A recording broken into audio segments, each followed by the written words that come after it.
Craving the perfect Italian pizza? Crispy crust, creamy mozzarella, and a sauce with real Italian tomatoes. Imagine taking a bite. Yeah, that's the stuff. Oh, want it now? You can have it. Introducing our new hot and fresh pizza. Tastes like Italy, made by The Fresh Market. Order it in-store or have it delivered. Visit thefreshmarket.com for details and locations. Welcome to Radical Personal Finance. Today on the podcast, I want to interact with a series of important questions posed to me by a listener who I will call Amy. Amy writes in and says, "Hi Joshua, thank you for all the work that you do. Been a big fan." Gives me some time on her listening and says, "I was listening to a recent episode, number 1016, and it really hit me in a stark way." And for context, 1016 was an episode titled "Things Young Men Should Do in 2024. Wherein I read basically a tweet thread by a Twitter user and then interacted a little bit with the ideas with specific advice for young men. Amy goes on and shares a little bit about her personal family details with me and says, "Anyway, I enjoy your values and leadership. I feel like I have no influence because I have no sons and am not a man. When I listen to an episode like this, it makes me question my existence and if I have any power or values as a woman. So please bear with me in my questions. I ask them from a positive perspective because I'd appreciate your leadership, guidance, and perspective." And she goes on with these questions. First off, what would Joshua teach his daughter or young women to become great leaders in our society? Can his, meaning Joshua's, can his wife be a leader in the family? How? What does that look like, practically speaking? Does Joshua see the value in women outside of the home? Working for pay? Give some examples that I'll interact with. Should there be women-only clubs? Why doesn't this matter? Give some examples also about negative clubs for men. What do you do with your listeners who have no ability to benefit from the teachings that are men-focused? And then says, what about the young men who damage society in the name of power and vanity? Why glorify them in this podcast episode? So, Amy, I think these are great questions, and I want to interact with them. First, I'll do the easier ones first. I'm going to say this clearly and directly, and I worry that it will come across as offensive, but just know that that's not the goal. My goal is to be clear. I don't want you to listen to that podcast episode. It's fine if you do, but it's not my goal that you listen to that podcast episode. Rather, it is my goal that a young man should listen to that podcast episode, or somebody who is coaching a young man or advising a young man. There's an enormous problem in speaking in public, and it's quite simply this. You can't control who listens to your words. You can't control even what they do with them, how they're represented or misrepresented. You can't control who listens, though. And that's okay. But what it means is if you want the people that you're trying to impact to listen to your words, the only solution that you have is to speak in a way that will hopefully engage the kind of people that you want to interact with, what you have to say. I have two enormous concerns. The first, and they're both related to young men, and they're related. So first, I observe that right now, men, broadly speaking, especially unmarried men, are not doing well. They're not flourishing in our current world. Now, there are other groups that are not doing well. There are other populations of people who are not flourishing. But a group that is not flourishing is young men, young single men, not doing well. On many objective metrics, income, wealth building, marriage rates, health, it's not going well. Secondly, that's who I have a deep personal burden for. I care about young men on a level that is different than I care about other groups of people. I also care about young women. I also care about poor people. I also care about refugees. I also care about people who are in prison. I care about lots of people.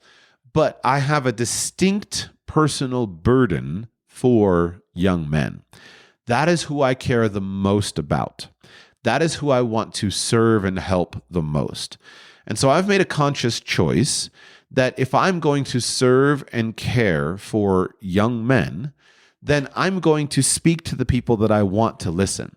Now, anybody else is welcome to listen. You're welcome to listen. I want you to listen. If there's anything I have to say that can be useful to you or helpful to you, I want you here.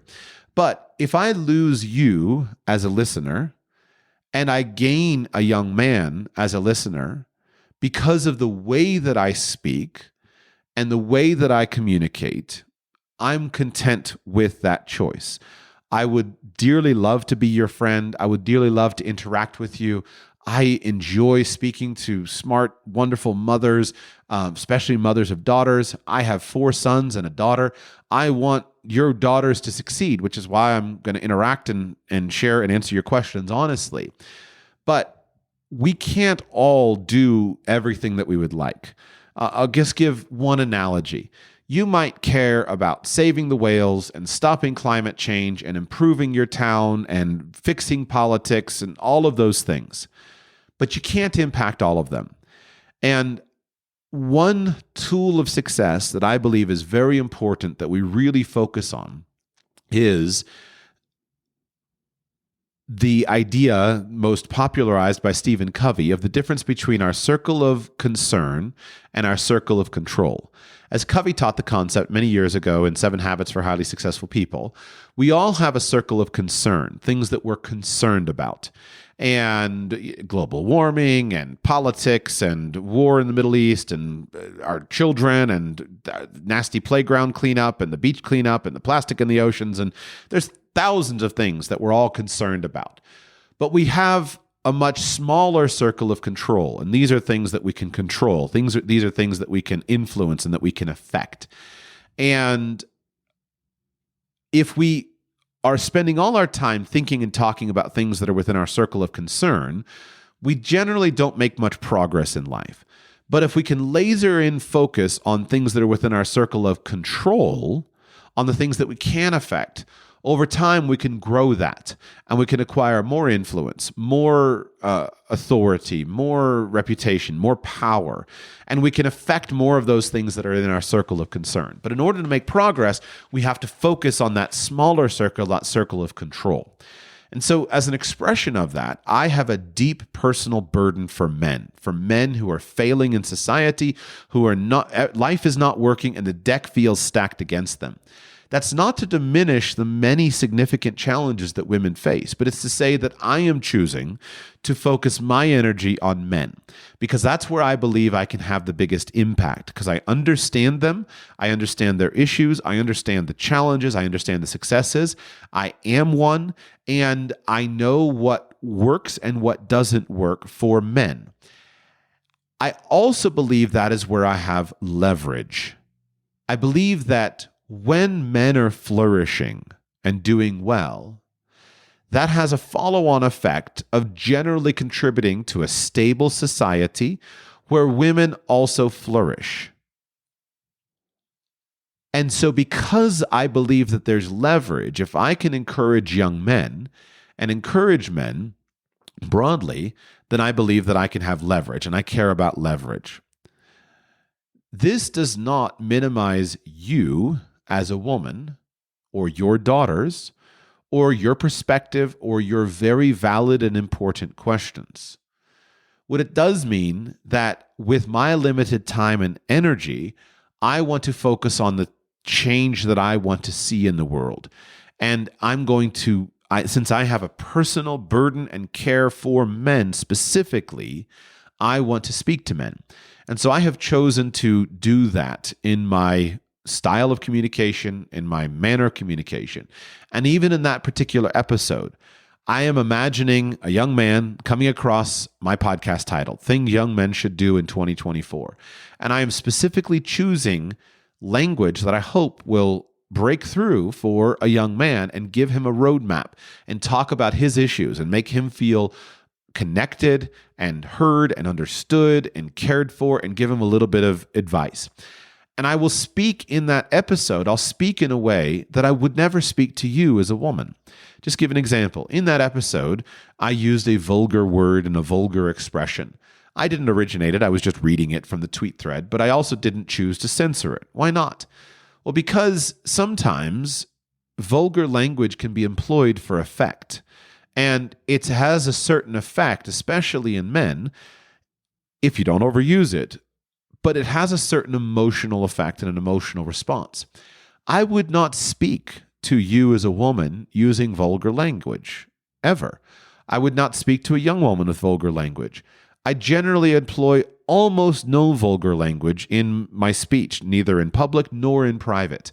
But there is a time for vulgar language for effect, and so I chose not to censor the particular vulgar expression that I used in that particular podcast episode. But I'm doing it in hopes that I can connect with men, because that's the change that I want to try to contribute to in the world. I've spent years thinking about this problem, and I don't know any other way to approach it. When you communicate in public, you can't choose who listens. So you have to try to focus on the people that you want to listen and speak to them, and then allow other people to listen in if they also find the content useful and helpful. I have an audience that is predominantly men, much more than 80% male. And that makes me satisfied, not because I wish to exclude women. I don't mind. I'm grateful for any female listeners that I have. I've had great relationships with many female listeners, and I hope that that continues.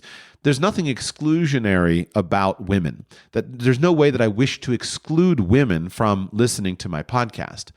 But if I were to create content or materials that were targeted towards women, I would repel men.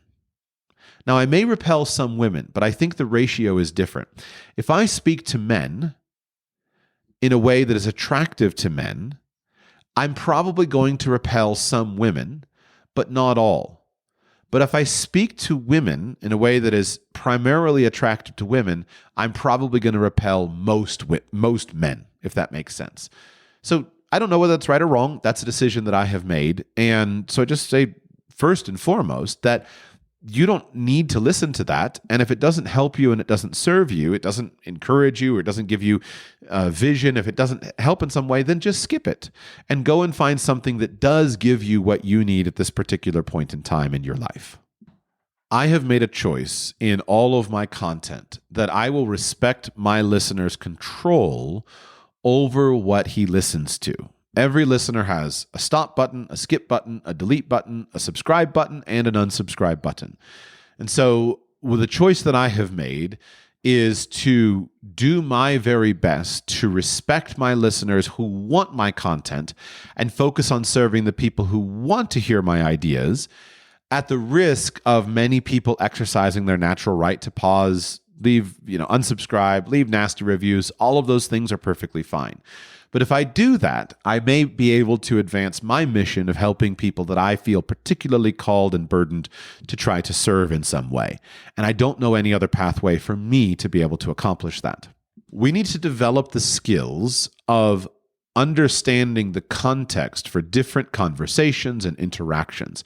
And this will be important even as I talk more in this episode in response to some of your specific questions. One challenge of our modern society is that we've lost privacy of interaction. I was thinking about this with light from a comment that I saw regarding the recent speech by Kansas City Chiefs kicker Harrison Butker. I think that's his name. Forgive me, I'm not a football guy. And he was speaking. He's a Roman Catholic who was speaking at a Roman Catholic commencement ceremony in a Roman Catholic college.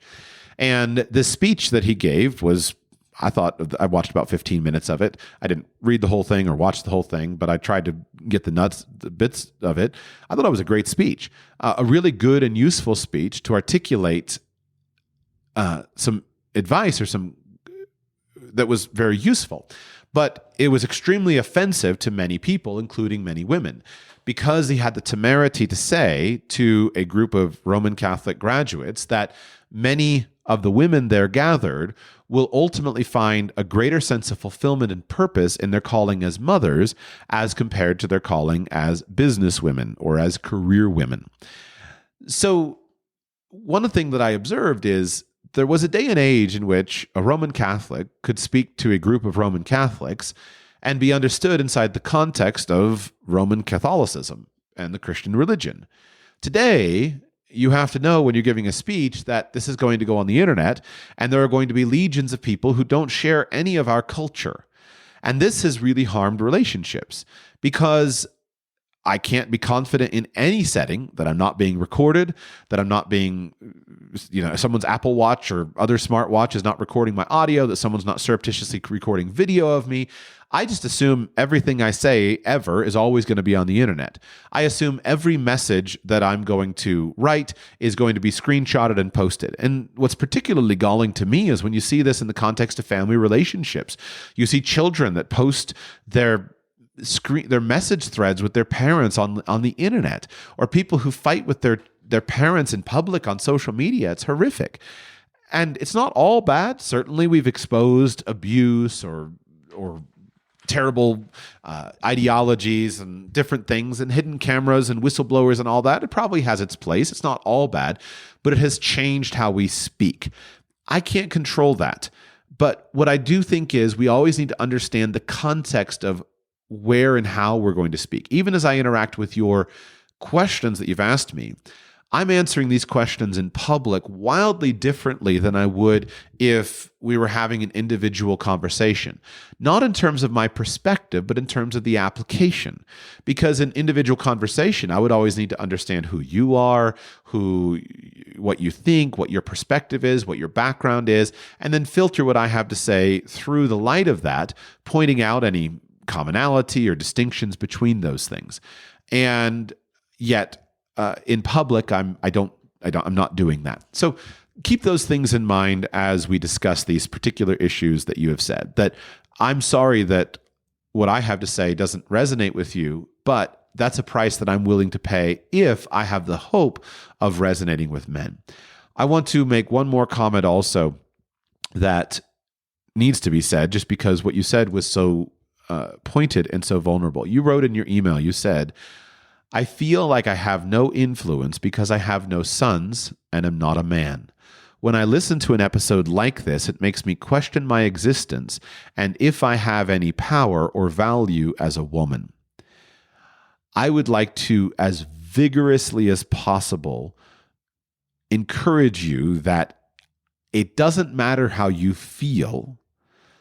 That may be a true reaction that may be a true description of your feelings, and those are your feelings. But what those feelings are implying to you is absolutely unequivocally false. And therefore, you should reject those feelings vigorously, constantly, in every way, shape, and form as absolute lies. You do have influence. It doesn't matter that you have no sons.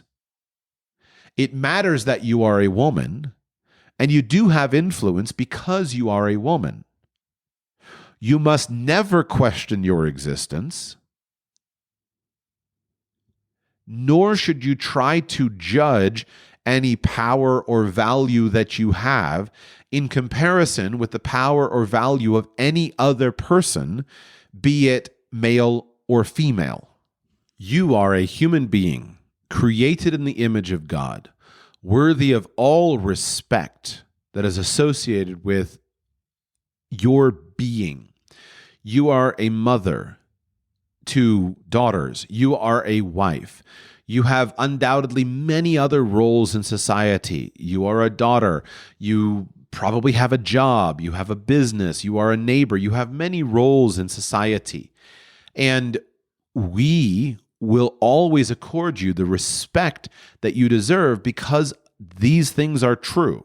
So ignore your feelings, focus on what is true, what you know to be true, what everyone around you knows to be true, and then in time, your feelings will adapt to that truth. Feelings are useful, ephemeral indicators of something happening, in the same way that pain in the body is a useful indicator of a problem in the body. But feelings are not reliable decision-making criteria any more than pain is in and of itself a reliable criteria of whether you are doing the right thing. You may be exercising, for example, and experiencing pain during your exercise. In one context, the pain can be an indication that you're exercising in a dangerous way and you should immediately stop. In another context, the pain that you're experiencing during your exercise may be the indication that your physical therapist who is helping you is pointing to you to indicate that what you're doing is working because it's stretching the muscle and it's solving the fundamental problem. Similarly, feelings or emotions can be useful flags of a real problem in a relationship or in society or in a policy or in a concept or in a thinking. Or they could be the exact opposite. They could be indications that something is wrong, but it's being fixed and you're experiencing bad feelings because of it. So ignore your feelings and focus on what is true and what is right and what you know to be true and right, and let your feelings adapt to that rather than drawing from your feelings a primary indications of the truthfulness of what you're considering. Now, even as I say that, I find it ironic that I am using a very masculine style of communication. I'm trying to be as concise as possible, but if I were together with you in person, talking or interacting in some way, then I would be very conscious of the fact that I'm speaking to a woman. I would spend significant time listening, probing, identifying, affirming, and then I would try to deliver what I think is true. Those are all things that I would not do if I were speaking to a man. If I were speaking to a man, I wouldn't be making this ironic disclaimer at the moment. But this indicates actually how important what I have to say is on the fact that we need to think about the questions that we have, and we need to think about what we're doing, how we're training men, how we're training women, how hard it is and how easy it is for them to work together, and what's good about it. So I think, for example, in that podcast episode, one of the things that I said that's probably the most potentially offensive would be that men should look for a masculine environment to work in. One of the reasons that really works well is because as a man who interacts with both men and women, you spend all your time, if you're a thoughtful, intelligent, emotionally accomplished, meaning emotionally intelligent, you're empathetic, you understand, you spend all your time tying yourself into knots thinking about how do I communicate in such a way that's going to be appropriate to this. And you don't realize it until you go through a good number of years of experience, and all of a sudden you realize that's enormously draining to have to think about that. And so when men are in a masculine environment and they're not thinking about how their actions are going to be perceived by women or how their words are going to be perceived by women, it's enormously freeing. It frees their mental bandwidth. They can get more work done faster with fewer concerns because they're not thinking about the feelings of women. They're just moving through life and doing the thing. And if you'll talk to men and listen to men, you'll understand that. That's one of the reasons why there's value in sex-segregated societies, cultures, things like that. Now, I'm not arguing that our entire culture should be sex-segregated. I'm not in any way arguing that you or any other woman should be locked in her house wearing a burqa and never come out and never interact. I think that's a recipe for disaster, obviously. But we've lost sight of that, and this is one of many reasons men are on the defense right now, because after years and years and years and years of this sex integration in society of men and women coming together, many people can see how it harms and it impacts negatively many aspects of life, including relationships, including productivity, including all of that. I don't know what the solution is for many of these things. I don't know. But at least we can start by talking about the problems and then identifying potential solutions. Let's dig into some of your specific questions, though, because I thought these questions were wonderful, useful questions, and I want to answer them directly to you. The first question you ask is this: what would Joshua teach his daughter / young women to become great leaders in our society? I'm going to do my best to answer these questions in a concise manner. And so I want to make 3 comments in response to this question specifically. Number one, what would Joshua teach his daughter or young women to become great leaders? I would teach them that leadership is not the aspiration, nor is it the goal. Leadership should not be our aspiration or our goal. Rather, service is the aspiration, and service is the goal. Or we could insert different words here. Change is the aspiration, and change is the goal. And leadership is a necessary means to accomplish this goal. In Puerto Rico, we call ourselves Boricua. We're proud, passionate, and full of life. On our island, adventure finds you. Strangers aren't strangers for long. The size of the audience doesn't change the beauty of the music, and we celebrate every last ray of sun. Live Boricua. Specifically, what I'm trying to say is I'm trying to counteract the idea that leadership is something that we should pursue for its own sake.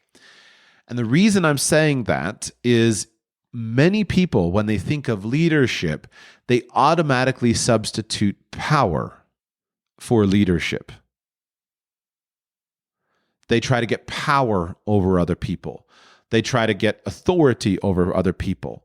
And that often can lead to abuse of other people, subjugation of other people. I don't believe that leadership is a bad thing in any way, but I think it's a very fickle ambition specifically, and shouldn't be the primary aspiration or ambition that any man or woman has. On the contrary, I think that service is a more noble and cleaner way or cleaner thing to aspire to. And then we recognize that in order to render service or in order to effect positive change in whatever the domain of our service, leadership is necessary in order to accomplish those goals. The second way that I would answer this question, specifically the question that what would Joshua teach his daughter or young women to become great leaders in society, is that we need to teach skills. You need to actually have and develop skills. Leadership, for example, is not a skill in and of itself. It's a skill that is true, but is expressed in a specific domain. For example, you don't take a leader who is skilled at leading a sports team. Let's say you're interacting with a young woman who is the captain of her volleyball team, and she's been the captain of her volleyball team for 4 years. You don't take her as the captain of her volleyball team and then put her on a wildland firefighting team and say, because you were the captain of your wildland firefighting team, you're now automatically the captain of your wildland firefighting team. So leadership can't be talked about exclusively in the context of a specific domain without other skills. Leadership requires the development of actual skills. Now, leadership is something that does transfer across domains. You may develop leadership skills and qualities in the context of a sports team, and then you may find yourself later on a business team expressing those skills in a context and see the relation of them. But you need to learn actual skills while you're learning and demonstrating leadership. So if you're going to become a great leader, you need to know something. You need to do something. You need to develop skills. You need to cultivate your abilities. You need to cultivate your talents and hone them to a high degree. And then when you are interacting in a group context, you want to cultivate your skills of leadership because sometimes they're transferable. But you don't set a goal to just be a leader. Rather, you develop leadership skills in a specific context. The third thing I would say is leadership is not the definition of success. If by leadership you are associating that with power, then it's understandable how someone who is pursuing power over other people to be able to manipulate them or subjugate them, why that person would say that the only way I'll be successful is if I'm a leader. But I do not see leadership as the definition of success. If the only way to be successful is to be the leader, or a leader, but I'm going to say the leader to make this point. If the only way to be successful is to be the leader, then by definition, only a small number of people can be successful. Rather, I see leadership as something that we do in various contexts and in various ways, and yet that's not a fundamental expression of our success or not success. I'll just give a personal example. I, Joshua Sheets, I have developed certain skills and attributes and abilities over the years that help me to exercise leadership. Some of them are natural and innate. I'm a man. I'm physically large. I can speak with a loud voice when desired. These are basic innate attributes that I didn't do anything, but they make it easier. I have an easier time than people who are small or short.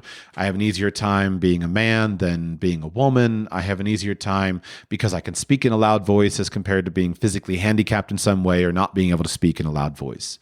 I have other basic attributes that make it easier for me to exercise leadership. I am a father of a family. I've built enormous self-confidence. I have a good reputation generally with those around. I'm not a swindler. I speak well of other people. I'm not a gossip. I just generally have a good reputation among people. Not perfect. I'm not trying to say anything wrong, but I generally live, on the whole, a moral and virtuous and righteous life. I don't have any skeletons hidden in my closet. So I'm generally well thought of by most people. I also have certain attributes in my normal life that make it so that I can exercise leadership. I have deep levels of knowledge in various domains that I've taken an interest in. I have formal certifications and credentials that help me to demonstrate that I am worthy of that respect because other credentialing bodies have demonstrated that I've done the work.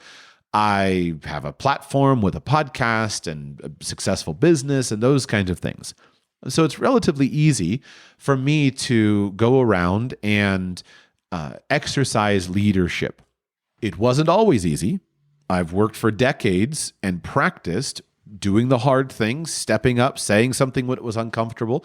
And so I'm getting better, but I feel like in many ways I'm coming into the prime of my life where I'm arriving at a stage in life where as a man, other people, you've worked really hard to build things that are worthy of respect, and other people give you levels of that respect. So then the question is this: is my goal to go around and to constantly be the dominant leader wherever I go? And my answer is a resounding no. Because I know that I am a leader, I specifically try to be slow to speak. I specifically try to be the one who prefers others. I specifically try to encourage anyone who is younger or more timid. I specifically try to always get other people to go first. If I'm in a meeting of some kind, I don't want to be the guy who talks very much. I don't want to be the guy who goes on and on. On the contrary, I want to be the guy who lifts other people up. Because as I see it, the proper goal of a leader is to lose his leadership because it's not needed anymore. I first heard that phrase when I was a child from a Christian minister who very clearly articulated that the goal of a Christian preacher or a Christian minister properly is to lose his ministry. That I should judge my effect as a Christian preacher or a Christian minister based upon how effectively I have raised others up to take my place. And so similarly, I as a father, my goal as a father is to lose my job as a father. Now, I'll always be a father because that's a role of definition, not a function. But in terms of function, I want to raise my children up to maturity. I want them to take over all of the functions that I'm currently doing so that I can sit back and relax. And I would say that this is similar to, I would point to my own parents as a natural example of this. My father and mother are in their 80s, and when we gather together as a family with them and their many children and their many grandchildren, they have no need to exercise leadership. And in fact, they consciously choose not to exercise leadership because that's no longer their primary function on a day-to-day basis. That their success as parents is proven by the fact that we, as their children, invite them to come to an event. We arrange all the details, and they don't have to be the father and mother doing all those things. It's their children now who are doing them. And the children plan the event, do the work, and the parents get to sit and relax. And yet, ultimately, they're the ultimate leaders.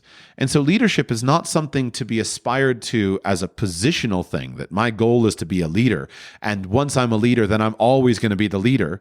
On the contrary, leadership is a function that we take on in various contexts, and we do it so that we can raise other people up. And the goal of a leader should be, whenever leadership is necessary, we step in and we exercise leadership for the common good, for the good of the group that we are giving leadership to, and then we step back as appropriate, and hopefully in the context, we raise up other leaders among us. That's the goal of leadership. So those would be my answers to your first question. Your question was, what would Joshua teach his daughter or young women to become great leaders in our society? I would teach them, number one, that leadership is not an aspiration or not a suitable aspiration or goal. Service is, or effectiveness is. And leadership is a necessary means to accomplish those goals. Number two is, I would teach young women that in order to exercise leadership, you have to develop skills and virtues and knowledge and ability with the skills of leadership simultaneously. You need both of those things. It's not that we just pursue leadership, but we'd have to genuinely be useful and then develop the skills of leadership which can move from domain to domain. Number three, I would say that leadership is not a definition of success. If it were, then only a small number of people in society could be successful. There are other elements of success, and that leadership is a function that you provide and that you give in various contexts with the goal of raising other people up, and it usually comes with an enormous cost. So the more that you give leadership, I think the natural experience of giving leadership is that the more that you give leadership, the less you want to give leadership, because it comes with an enormous cost. As a leader, you are responsible. All of the arrows go into you. All of the hurt comes from you. All of the attacks come against you. And so you better be ready to bear that cost if you're going to exercise leadership. And it's not something that should be done. Flippantly, or as somehow this is something that I want. The older I get, the more the happier I am not to be the leader, because I understand the price that comes with leadership, but I understand that it's a necessary duty that I must perform in order to have service to the group. The next question that you asked me, I'm just going to say Joshua's wife, because it says you wrote his wife. Can Joshua's wife be a leader in the family? How? What does that look like, practically speaking? So my answer to that is, can she? Absolutely. And I would say far beyond can is that she'd better be a leader in the family. My wife is a mother, and that means that if she's not leading in the family, we've got chaos. We've got absolute chaos. I need my wife to be a strong and capable and dynamic leader. I need her to be the absolute ruler of her home. And depending on the dimension or what we're involved in, there are going to be many, many areas beyond that. My wife is the matriarch of our family. If she doesn't exercise leadership, we're sunk. She has to exercise continual leadership. Now, for her privacy, I'm not going to give any specific details of what she does. I'm going to speak generally and simply say that in general, can a wife be a leader in the family? How? What does that look like, practically speaking? She had better be a leader in the family. She had better be involved with every aspect of the family. Every family is going to be different, but she may have children, in which case she has enormous amounts of work and leadership there. She needs to run a household. In some cases, she's going to be managing the family budget, managing the family's investments, managing the care of the household, keeping the house running and functioning really beautifully, and making sure that all the workmen are doing their job. She's maybe out fixing stuff and changing things. She's got enormous work there. Some people have businesses, and so she might be running a business that's involved with the family. She might have a job where she has to exercise leadership. There may be many, many components where she exercises leadership. The fact that she is a woman does not in any way absolve her of the burden of leadership in an appropriate domain. And if she didn't have those characteristics, it's hard to believe that she'd be a wife and mother. What man would want to marry a woman who's weak and who's incompetent and who doesn't know how to exercise leadership and strength and do things? I need to be careful with my words. I don't want to cite anybody specifically because I know that there are men out there who say that they want that.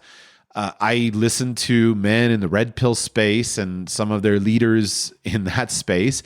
And when they talk about women, it just sounds like absolute farce. It's like they want a girlfriend who's not involved in anything that they're doing, and they expect somehow to have 6 of them, and the women their only job is to sit around and look pretty and bear babies.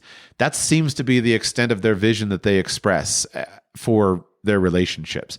Now, I don't know if it's actually working for them, but I think that's stupid. I would never encourage a man to look for a woman like that. And a woman, I can't imagine also a woman who is strong and who is capable ever accepting a man who treated her like that. So they probably deserve each other. The women seem to accept what they're doing and the men accept those kind of women, but I don't think that's a formula for a strong family.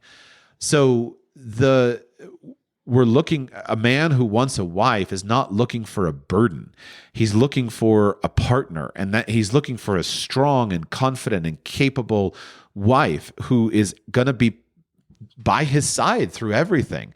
And every family is going to be different, right? If a guy's got a job and he's got a 40-hour-a-week job that he goes to, and his wife has 10 small babies, then she's going to be super hyper domestic and focused on babies, because how is she going to do anything more? And he's going to be doing everything at the job.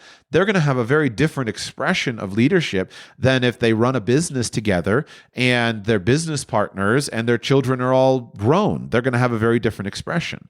And so my point is that leadership is not optional for a wife in any way, shape, or form. I think probably what you're listening for is for some kind of disclaimer to say, well, is Joshua's wife his leader? Or is Joshua's wife the leader of the family? That's probably what you're trying to listen for and what people get kind of all up in arms about. What I would say is that no, my wife is not my leader. I am her leader. I'm her head. We are married. We are man and wife. And so if there has to be ultimate authority or ultimate leadership, it's on me. If there has to be ultimate blame, it's on me. I am responsible for all of it. I'm responsible for her and her leadership. And in the same way that if I am the CEO of a company, I'm responsible for all of it. Whether I'm actually culpable and I did it or not, doesn't matter. It all rests on my shoulders and I have to fix it. So that doesn't, however, in any way absolve her of her burden for leadership. And as a husband, one of my primary jobs and one of my primary duties and responsibilities as a leader is to help her to develop her leadership so that she can express her gifts in the world. And that is my job and my responsibility. So I'm not going to go deeply into that because it gets much more personal and it's difficult for any person. But women are not absolved of the burden of leadership. And there will be many different times in a family's environment where she will have to exercise more leadership, less leadership, and her goal should be to be raising leaders. Her sons and daughters need to be being raised up to be leaders. That's what leadership does. Now let's go on to the next question and keep this one in mind because I'm going to bring in some more points with the next question. Next question. Does Joshua see the value in women outside of the home working for pay? First, I would say that the way that the question is asked is certainly sincere, and I'm not judging you for just writing down a question. What I'm saying is, however, is that I think this is a very strange question that indicates that you're not interacting with real people, but you're interacting with a straw man and caricature. Does Joshua see the value in women outside of the home? Of course Joshua sees the value in women outside of the home. I'm not a Muslim. I'm not saying that women should wear a burqa and be sitting at home. I think that's a terrible plan for society. Women are incredibly valuable outside of the home. And should women be working for pay? Of course women should be working for pay. Women have always worked for pay. What would we do? Let's say I died today. What's my wife going to do? Is she going to sit around in the home and somehow say that, well, here I am sitting in the home and I can't go out and work for pay? Now, if I've done a good job as a man, she should never have to go and work for pay. That's one of my goals, especially since we invented life insurance, is I hope that she would never have to do that. But imagine if I didn't have life insurance. Or imagine I have a daughter. Since when does my daughter get to be absolved of the need to support herself? Now, as her father, if I can support her, I want to support her, and I'm going to treat my daughters differently than I treat my sons. But the point remains that she's not absolved of work and working outside the home just because she's a woman, nor is she absolved of the need to work for pay. I'm not aware of any society anywhere in the world in which women have ever been freed from the need to work or to work outside of the home. Let's go back to some of the oldest texts in recorded history. Go to Abraham and how he found a wife for his son Isaac. So Abraham, probably a little under 4,000 years ago, maybe 3,900, 3,800 years ago at this point, something like that Abraham was living in. He wanted to find a wife for his son Isaac. So he sends his servant from where he was living back to the land of his people. And his servant prays to God and says, God, show me the woman or a woman who is appropriate for me to bring back for Isaac, my master, as his wife. Well, what does he find? He goes to the well of the town, and here come the young maidens to draw water, and that's where he meets Rebekah. She's going to draw water and bring water from the well for her family. So here she is working outside of the home. Rachel and Leah, they were shepherdesses with Jacob later. And so you go throughout all of human history, and women have always had to work, and they have always had to work outside of the home, in many cases serving again as a shepherdess or some similar function.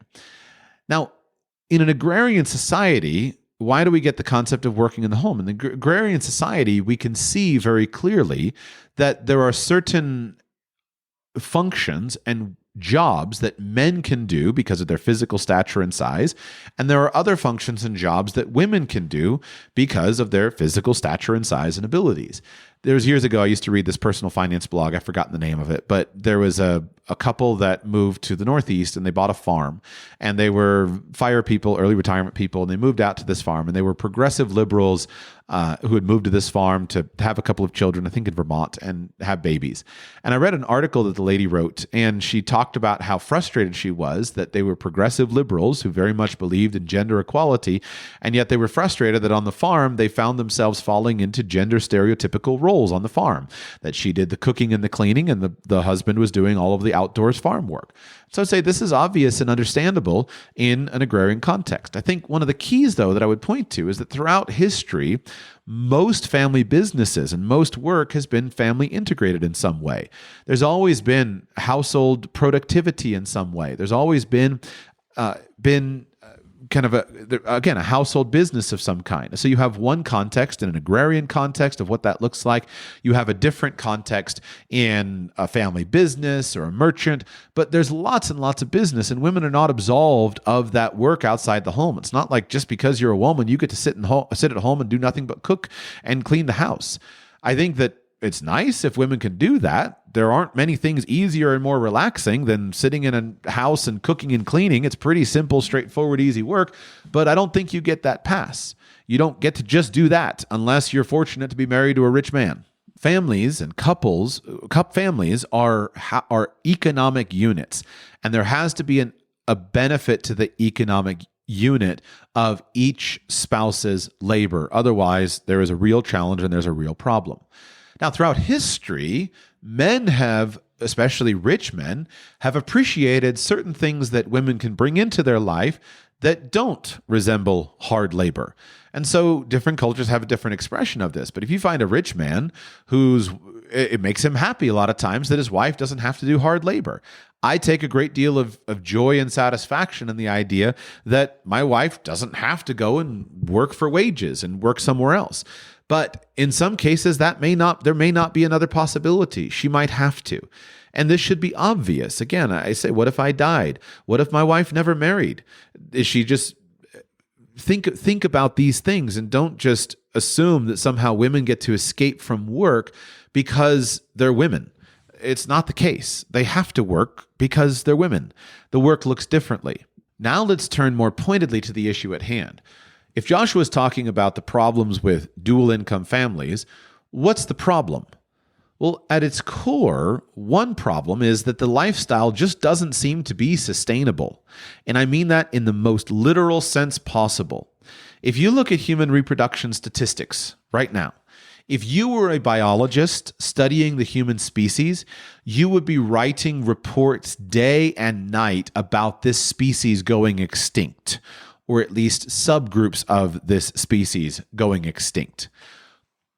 The data on societies that are built around men and women having jobs and each of them having his or her own career, and that being the primary organizing principle of the society, these societies are going extinct in just a few generations. It is entirely unsustainable in the most literal sense that I can possibly say it. Every society that is structured around the idea that men and women should each have jobs and careers, and that the primary organizing principle of their lives should be them earning money for their own gratification, these cultures will not exist a century or two from now. They are unsustainable. They're very strong in the moment, but they're a very recent phenomenon. And they will go extinct within a couple of generations because they're not having any babies. Throughout human history, the continuance of the family and of the community and of the culture was always a primary focus. Now, there are times and it's expressed in different ways. Throughout most of human history, there's been so much work that you could barely get subsistence living on it. Nobody thought about self-fulfillment and self-gratification and self-actualization through my work. You work to live. You work to eat, to literally stay alive. Throughout most of human history, you had babies because you wanted to have sex. And if you could find someone to have sex with, then you had babies. Today, well, we think that we're masters of our own reproduction and that we should choose exactly when each and one of our every babies comes along. So my point is that this society is quite literally unsustainable. Quite literally, every group that doesn't find a solution will disappear from the world in a couple of generations. If you think I'm being hyperbolic, it's because you've not done the math. I am not employing hyperbole here in this context. So the question is, let's flip it on its base. Instead of asking me, do I see value in women outside of the home working for pay, I am asking you, do you see value of women in the home not working for pay?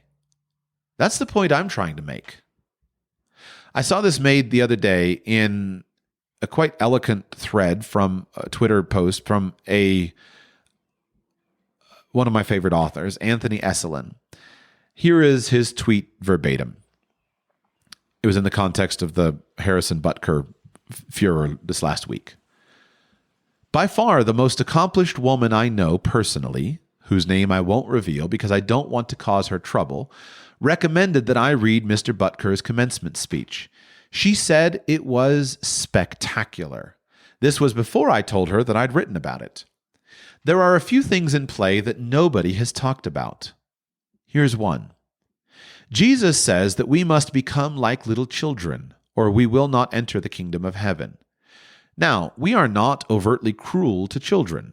Boys aren't going down into the coal mines and girls aren't going into the sweatshops. But I'd prefer the life of a child in the New York slums that Jacob Riis described in the 1890s, and he was closely attentive to what the slum children did for play in all seasons, than the life of a typical American child now. If children are to be outdoors playing, building things, visiting each other's houses, roaming the town or the woods, there must be people at home. You cannot have that life if the neighborhood is empty during the hours between breakfast and supper. And what about small children? If no one is at home, they must be taken care of in an institutional way, by people who may like them, but who do not love them, and who have no strong connection to their parents, their relatives, or their neighbors, if any connection at all. I look back upon my childhood, less bound by the need to earn money than my father's childhood was, but also a little less free. And I know from observation that the childhood that childhood is no longer a living presence in the town where I grew up. It is not a living presence where I am now, and I do not see it when I drive through any American town anywhere. But children are owed a real child's life by rights. They ought to be outdoors, without adult supervision, with other children of various ages and from various families, doing things that children have always done.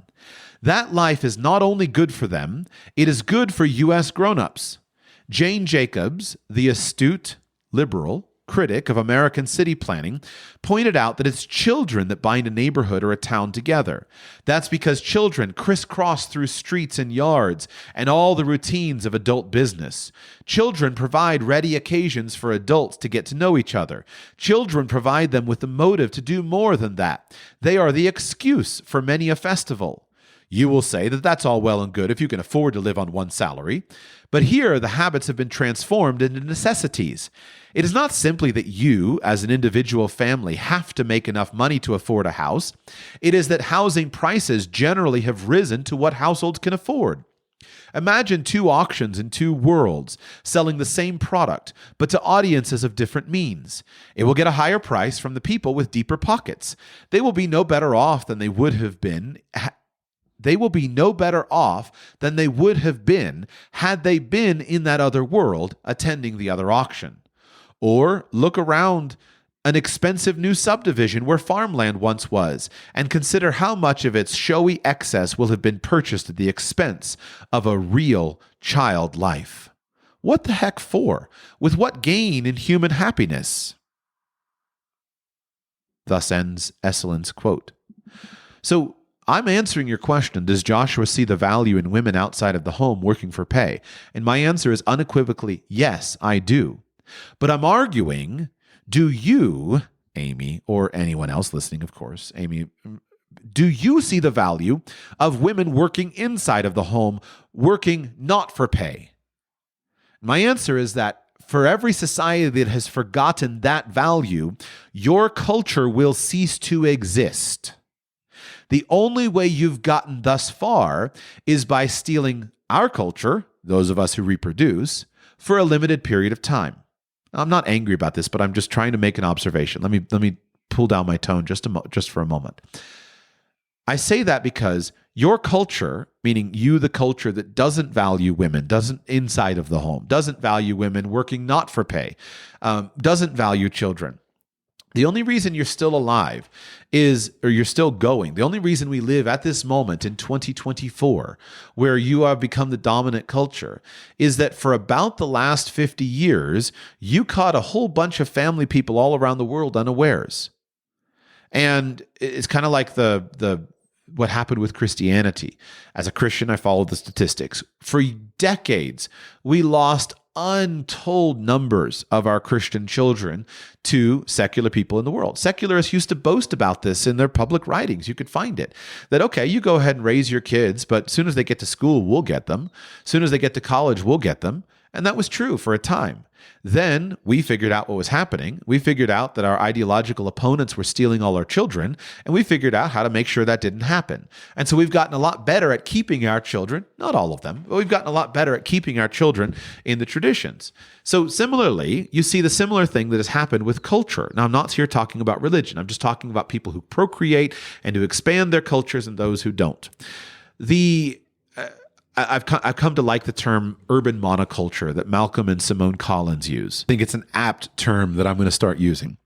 But the urban monoculture has only succeeded by sucking in children from the countryside around it. So if you go into any country, any city in the world, you go to Tokyo, or you go to New York City, or you go to Seoul, or you go to Philadelphia, or you go to Delhi, or anything like this, what these cities have done is they've sucked up all of the children from all of the families in the farmlands all around, and they've sucked them all in for a promise of more money, a better job, a better life. And there's an element in which that's pretty true. If you grew up in absolute destitute poverty, then you would say, you know what, I'd like to be able to have enough to eat. But those city cultures, those urban monocultures, will not exist in the future unless they continue stealing children from the countryside around. So those of us with children who don't like our children being stolen actually have to sit back and say, what do we do differently? How do we hang on to our children? Because I don't want my family line to end with my children.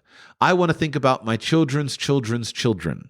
That's my goal. So I need to build something that's sustainable. So I need to understand the attraction and allure of the city, but I need to make sure that we don't fall prey to it. And so my comment is simply that, do you see the value in women working inside the home? Do you see the value in women working not for pay? If you don't, then you're probably not going to have children. And while it might be the case that the women who want to do that, they'll live their lives, what was that comedian who will get up and masturbate in the morning in her bed because she doesn't have children, and she'll smoke pot with her friends in the afternoon and make a whole skit out of it. Great, go ahead. Live the life. It's fine. It's a free country. You can live that way. You can do your best to share that message. But I'm not willing to go down that path anymore, because I also know that on the whole, women today report being far less happy than they once were, far less self-satisfied than they once were. And all I got to do is fire up TikTok, and I can find a whole generation of women whose mothers raised them to be positive career women who would say, wouldn't it be nice to just clean a house and cook my husband supper? Wouldn't that be nice? And raise some children that like me and know me and just live a more contented life? You can decide. It's a free country. But why am I pushing back? Well, because I want us to exist. I'm a humanist. I want to see humans flourish. And I want you and your family a few generations from now to be strong and growing. I want your community, your culture, your town to be strong and growing, not the emptied out hellscape that you see all around the world. If you think, again, I'm being hyperbolic, I'm not. The United States, you're insulated from it. But go and drive the countryside of Japan or Korea or Italy. Go buy a €1 town and try to live in a town where there's no people. I'm simply saying to a lot of people that your neighborhoods suck, your lifestyle sucks, it's stressful, and it's not necessary. Now, if you want to do it, go for it. I'm not going to change it. But the other lifestyle that appreciates children and marriage and family is actually kind of nice, and it deserves respect, deserves appreciation. Come to an event I host sometime and go and ask my wife if she'd like to go and, have some other strange man boss or strange woman boss control her life and tell her what she can do versus her husband. See what she says. Go ahead. So now going on to the other questions. The next sub-question of, does Joshua see the value in women outside of the home working for pay? I hope I've done a good job of saying, yes, absolutely, I see the value of it. Do we see the value of the other and understand that there needs to be a balance? That was what I'm trying to strike at, is that women don't get to just sit around and not work. But it is appropriate if women who want to have the ambition of working inside the home, not working for pay. And that's probably a necessary thing for us to have a sustainable culture. We want, next subcomponent of this, we want an educated society. And right now, public school is the provider of that. Do you want men teaching society's young children. I affirm that we want an educated society. I question the premise that public school is the provider of that. I'm not convinced that we should hold public school in high regard. I'm not going to make a big thing of this. I just question the premise. I acknowledge that it may be a provider of that, but I'm not convinced it's all that great a provider of that. And I'm also not convinced that there wouldn't be a better alternative if public schools didn't exist. One of the things that people often mistake is they mistake ignorance for dysfunction. I recently released a podcast where we talked about read a chapter on the death of the nation state. It's pretty hard for most people like you and me to conceive of a world without nation states like we have today. But that's more due to our historical ignorance than it is to any basic component of society. Society functioned just fine before nation states existed. And it'll probably function just fine after nation states exist. It'll just look different. And so similarly, I think it's absurd to think that that you didn't have an educated society prior to the institution of government schools. Now, I've read you can go back and you can find compelling evidence, for example, that in colonial America, the literacy rate of colonial America was near universal long before the imposition of government schools. I've seen rebuttals to that, and I have not dug deeply enough in to say what's true and what's not true. I don't know. But I think the evidence of the very strong literacy rate of the colonies, the early American colonies, is very strong. Just remember, if you want an example, that if you go back and you read the Federalist Papers and the Anti-Federalist Papers, go back and remember that these publications were written as a public argument intended to sway the common man.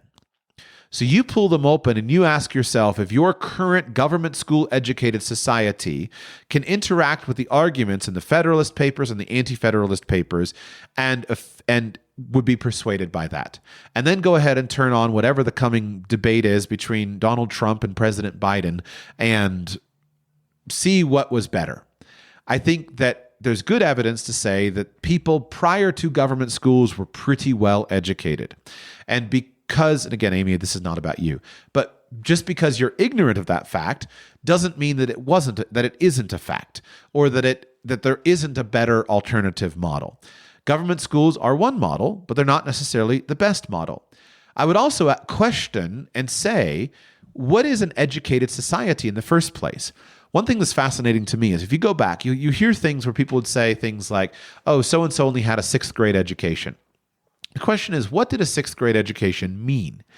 I have in my homeschool library a complete set of the McGuffey readers and also a complete set of Ray's arithmetic. McGuffey readers and Ray's arithmetic are examples of the kinds of school books that elementary school children used as their only school books. If you completed a 6th grade education of McGuffey readers and Ray's arithmetic, you would probably be far ahead of the majority of high school graduates today, just by completing those basic school books. It wouldn't take you very long. You could easily do it in 6 grades, and you'd be far ahead of the actual knowledge. Now, would you know as much as today's median school graduate? I don't know. There's a much more diverse range of knowledge that is expected of a graduate today, meaning that today we expect our graduates to have all kinds of scientific knowledge that was not generally emphasized a century or two ago. We add on much higher levels of math expectation, whereas it was not expected that a high school student or a normal person needed to access advanced math. I have the Ray's arithmetic algebra. It's just basic algebra and geometry, especially well suited to daily factors. But I don't think that you're going to win the argument that we're a much superiorly educated society on the whole today than before. So I know that's not the main thrust of it, but I want to we need to learn to question these things and say, why do I believe what we believe? Do I believe that all the people in the past were ignorant? Well, then why is it that Jane Austen's novels received, or why did people, suck up Jane Austen's novels, or who's the British writer, the Oliver Twist, Oliver Twist, and why were these people so famous if they were so uneducated? Do we just have to depend upon the model of government schools? So you say, do you want men teaching society's young children? Why would you not want men teaching society's young children? I am perfectly happy to affirm that, yes, I want women teaching society's young children, but why would you not want men teaching society's young children? I don't see any reason why teaching young children should be either a male or a female role exclusively. Now, I think in general, it's probably the case that more women will be patient with young children than men naturally. I think it's also probably the case that it matters whether you're teaching a mixed classroom, which is a separate discussion in and of itself. But I think it's much more important that the teacher have a clear understanding of who he or she is teaching rather than who the teacher is. My favorite teacher is Charlotte Mason. Charlotte Mason was an incredible woman. Her books today are giants in the education space. She never had biological children, never married. She dedicated her career to teaching, and she was way ahead of her time. And I think still today should be studied and studied and studied by any person who is interested in education, because her insights on children and on the education of children are enormously important. I would be thrilled for Charlotte Mason herself to teach my sons or my daughter. No problem whatsoever. I would not be thrilled for Charlotte Mason or any teacher to teach my sons or my daughter in the same exact way, because they are different. They learn differently. The environment, if it's all boys or all girls or boys and girls together, is very different, creates enormously different social dynamics, and it's very different. So I would say, instead of worrying about whether the person teaching society's young children is a man or a woman, we should be more focused on, does the man or woman teaching understand who he or she is teaching? There are young female teachers today who love boys, understand boys, and are so skilled at bringing out the best in boys. I would bet there's not a man in the world who couldn't name several teachers who poured into his life and just helped him to flourish and to develop and to be incredibly powerful and strong, and just what man couldn't do that? I also know that there are teachers, young female teachers in classrooms today, who hate boys and who consider it their personal goal to bring down the patriarchy, and who take joy in watching boys fail. Both of those are true. So we need to have these conversations so that we can understand, what are we actually driving at here? Next question. Do you want men caring for your daughter, wife, and sisters in sensitive areas? For example, OBGYN care, medical care, mental and emotional health, etc. My answer is absolutely. I'm also entirely open to women being involved in that kind of work. This is where we get into a question of competence versus identity.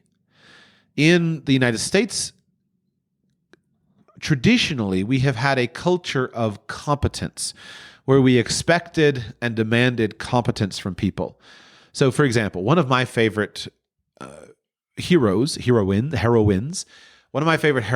is Dr. Denmark, who was the first female doctor to graduate from, I forget the name of the academy that she graduated from many years ago.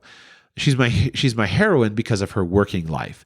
She worked actively as a pediatrician until she was 104, and she died at 114 after 10 years of retirement.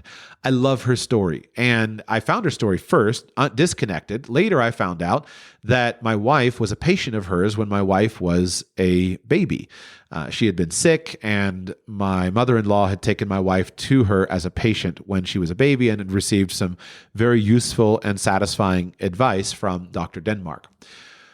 It used to be extremely meaningful to refer to Dr. Denmark with honor as the first female physician in her academic class or whatever, in her college in that time, because what we understood at that time was she had demonstrated her competence as a physician by passing through the same curriculum that men passed through in order to be qualified as physicians. She received respect because of her accomplishments, and her accomplishments were noteworthy because at that time, women were not ordinarily becoming physicians. Now, I'm open to the idea that all of those previous barring of women from all the stuff needed to go. I'm totally open to that. I'm not trying to go back into that. Be dumb even if I were, because we're not living in that system. I'm an enormous proponent and in favor of highly educated women. My wife is highly educated. My daughter will be highly educated. I'm totally in favor of that. So, but the point is that there was a system of meritocracy based on accomplishment. We've replaced that now with the concept of identity. And the dominant cultural forces around have decided that identity is the primary thing. And so we've watered down the barriers for accomplishment in favor of inclusion. It's a pretty feminine thing. And this is one of the causal reasons that men are saying, I don't care. Doesn't mean anything. I'm not going to do it. Men thrive on competition, and they've always respected women who were accomplished and who achieved. Whereas in today's world, we have a very female-dominated system, and we've replaced accomplishment and externally proven achievement as our benchmark with inclusion as our benchmark. Probably they both should go together. I think what's really beautiful is in a natural relationship, a natural husband and wife relationship that's good in every respect, you get a good buffering of each other's strengths and weaknesses. So probably men and women should be working together on this, and there should be accomplishment and inclusion. That's probably the ultimate benefit. But it's unproven that we can have both of them. It seems like we got to go back and forth. So back to the question that you said. I'm totally fine with men being caregivers for my daughter and wife and sisters in sensitive areas. It's always been that way. Did a woman who was, where the family doctor came and helped her with the delivery of her baby, was she upset because he was a man? No. Generally speaking, no. I do affirm, however, that there is something really beautiful about women being involved, especially with women. And so there are male midwives in the world.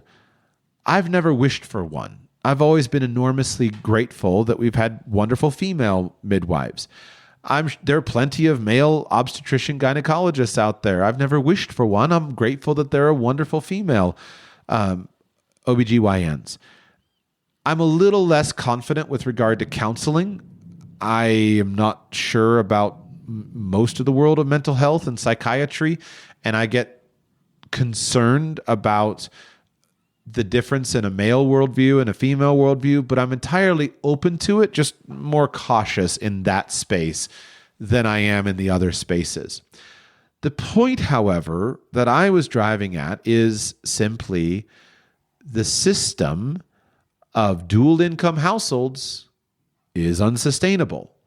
And so if we're going to continue it, we have to find new solutions. Now, you were responding, Amy, to a particular episode that I was just talking about young men, but that one came in the context of a couple other multi-hour episodes that probably also influenced your questions, where I'm talking about the unsustainability of our current model.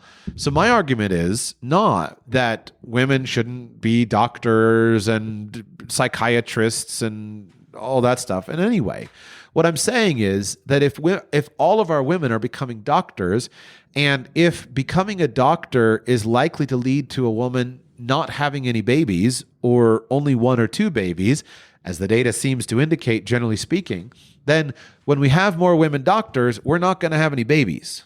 So what can we do? Well, if my daughter is going to become a doctor, what are the choices that we can make? Well, first, she could put all of her focus into becoming a doctor, and she could believe that her job and her career is going to be the primary thing that gives her meaning in life. That's a choice that she makes. And so I'm going to prepare her, educationally speaking, that she can flourish in that world and be really good at it if that's the choice that she decides to make. I think the data would indicate that that's probably not going to be a very satisfying choice for her. I think that it's pretty obvious that while it may be right for some women, on the whole, most women would like to have a slightly different life and lifestyle than what is described exclusively by that. So how are we going to integrate her love of being a doctor with her ability to have children and get married? Well, we have a couple of other things that we can work with. Number one, we can work with her age. Maybe she can go to medical school at the age of 15. Okay, I'm open to that. Seems a little extreme to me, but I'm open to that. Maybe we can redesign education so that she can, instead of high school, she can be doing her medical school so that she's a doctor sooner, so that she can get established herself and get ahead in her career and still be able to do that in time for her to have children before the biological window is closed. That's an option. Another option is for us to redesign the career track. So why shouldn't she get married and have children while she's in medical school? That's an option. And that would be especially great if it were an option where she worked for longer. So why do we have to pressure women to say you have to start your career on exactly the same schedule as men, knowing that it means that they're probably going to not be able to achieve their goals of having the number of children that they want to have? Why not have it start earlier? We need at least about 10 years for her to be free of overwhelming career and work obligations so that she can be really present and focused with having babies and taking care of young children, things like that. It might be nice to have 20, but 10 is better than nothing. Or so that's a lever we can push on so that she can be more free. And maybe she just starts on a deferred basis. Another thing that can push on is let's redesign the rigor of it. So maybe instead of it being she does it all the time and she has to do it 6 days a week, 80 hours a week on call all the time, maybe we can design a career that's more friendly to her job as a mother. Something I frequently recommend to doctors is, can you still be a physician? Just be less of a physician. Do it 60% so you gain the good without the things that are overwhelming. And then can she work for longer? Now, one of the things I know, which is always hard to put together, is people say, on the one hand, that they're just living for their career and they're so satisfied and they're so fulfilled. But I, as a financial planner, talk to a whole lot of people who are trying to get out of their jobs and their careers as quickly as possible. So I just assume that for some people it is, for some people it's not. Some people, they want different things. And so maybe they can work for longer. So again, Dr. Denmark, she worked as a physician until she was 104. She had a child, so maybe she raised, I don't remember all the details of her job, but she was good. Or I think of someone like Frances Hesselbein. Frances Hesselbein, famous leader who was a housewife and a mother. I think she had one baby, and she was just a very simple woman until she was in her 50s when she really started her career, and her career really took off for her. And she had developed amazing leadership ability with all of her local groups and the things that she was involved in with her community. She had joined the Girl Scouts as a volunteer troop leader, and ultimately she became the CEO of the Girl Scouts back in the 1970s.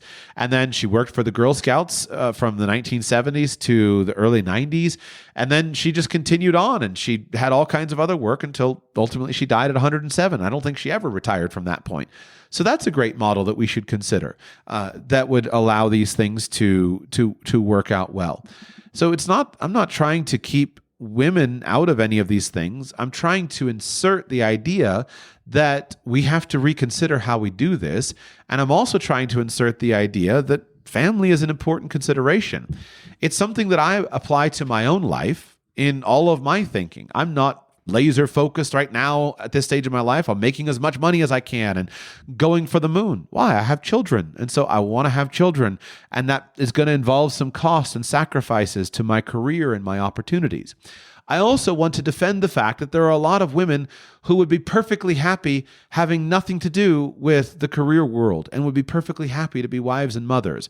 And I want to defend their rights to that decision just as vigorously as anyone else, because I think they often get stepped on in today's world and they get ignored. And the fact remains that I'm perfectly happy with that. There's a lot of men who are very happy with that. And I like having a trophy wife that is my wife, and that's it. And that's something that's perfectly reasonable. I'm not going to set that as the only course for my daughter. I'm not going to tell her, well, honey, if you can just look pretty and, learn how to do your nails better and learn how to cook a better sandwich, then that's just going to solve all of your problems in life. Obviously not. My daughter my vision is going to be a matriarch someday. And so I've got to prepare her for that, because she's got to be the strongest, most well-educated, most thoughtful, most well-prepared woman in the world to be a wife and mother. And so that's not like, I don't want a lazy wife. I don't want an unaccomplished wife. I don't think the standards are any somehow higher, that a woman is more noble because, well, I finished my PhD and I got this high-powered job. Great, good for you. Go for it. Wonderful. That doesn't make you any more noble than anyone else who also works and has a different perspective and is very well prepared for a different kind of work. So I think that you're drawing these questions from a straw man that perhaps by virtue of our culture, straw manning the decisions of women into somehow making it seem like they're incompetent.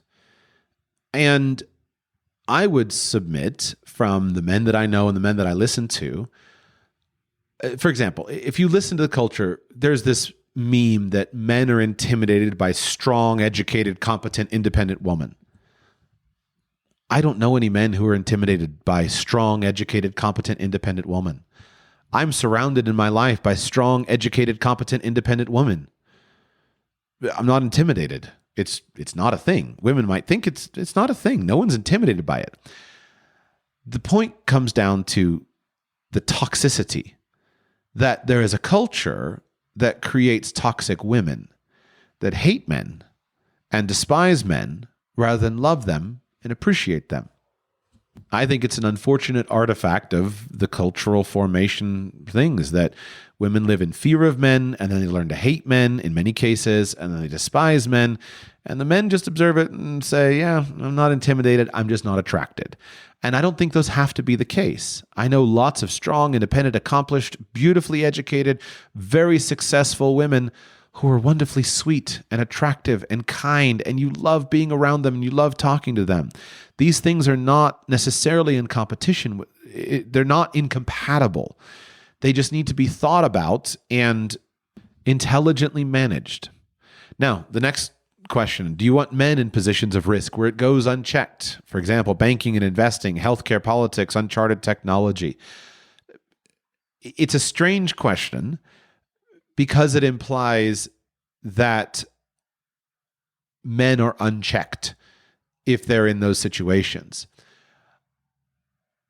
I'm not going to argue this one too forcefully. What I would say, though, is the best people to check men are generally men. And men are most willing to check one another if women are not present. So I think you have a misunderstanding of male culture and a misunderstanding of what changes when men and women are in mixed company as compared to men in a male-only environment. Men love to correct other men. Men will always stand up and check other men when they see excess. History is full of that. And I would just ask the men in your life where they're more likely to speak up. It's in a masculine environment. When you're by true, I just mean men are only there and men are only watching and talking to each other. Men generally have no problem standing up for one another. because they're not performing. And they do that because they care about the issue, not about the people. When women are introduced into that environment, I don't know, maybe there's benefits to it, but I'm going to guess that it's probably more negative because it changes the cultural environment. Because now men engage in performative stuff for women, and they're thinking about how the women perceive them instead of focusing on the actual issue at hand. One of the things that's unique about male culture is that you can get a group of men in the room together, and those men can have a literal yelling match with one another. And then they can solve the underlying issue, and boom, it's done. It's forgotten, it's forgiven. No grudges held, it's done. Men can interact with each other in the sharpest and most externally divisive seeming ways, but they're focused on finding the truth. And that's what you want in an environment where there's a potential for abuse. I can't prove it. I would say that it's probably more negative to have men and women tiptoeing around things, trying to figure out how to talk to one another in a professional context when really important risk is on the line. As an example, in banking and investing and in healthcare and in politics and things like that. Let me bring in here in this context one paragraph from an excellent book by Dr. Leonard Sachs called Boys Adrift. And he's talking in a chapter about team and competition with men. And this is he's talking about the importance of competition for boys because competition creates motivation. And then here's his comment. Why doesn't this approach, meaning the approach of encouraging competition among boys, why doesn't this approach work as well for many girls? Here's why. Most girls value friendship above team affiliation. If Emily and Melissa are best friends and you put Emily and Melissa on opposing teams, both girls may be uncomfortable. Emily doesn't want to make Melissa sad, so she may be reluctant to beat Melissa. She'd rather play alongside Melissa than try to make her lose. But if Justin and Jared are best friends and you put them on opposing teams, Justin will happily run down the field and knock Jared down. In that situation, I've seen Jared get up, dust himself off, and say to Justin, "You think that was a good hit? Ha, I'll get you better next time." That kind of good-natured competition actually builds their friendship. Boys are more likely to understand that friends don't have to be teammates, and teammates don't have to be friends. And boys are more likely to be invested in the success of their team, regardless of whether any of their friends are on the team.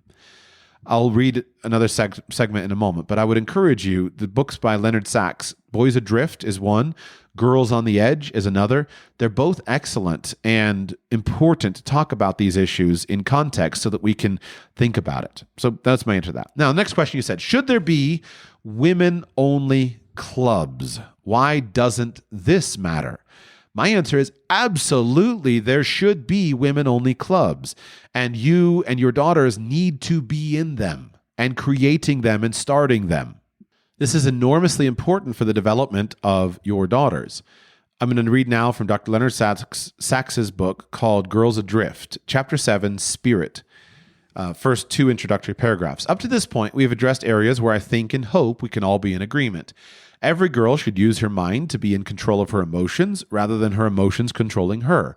Every girl should strive to be physically fit within healthy limits. While we may not always agree about the best strategies to achieve these objectives, we all agree on the objectives for every girl to fulfill her physical and intellectual potential.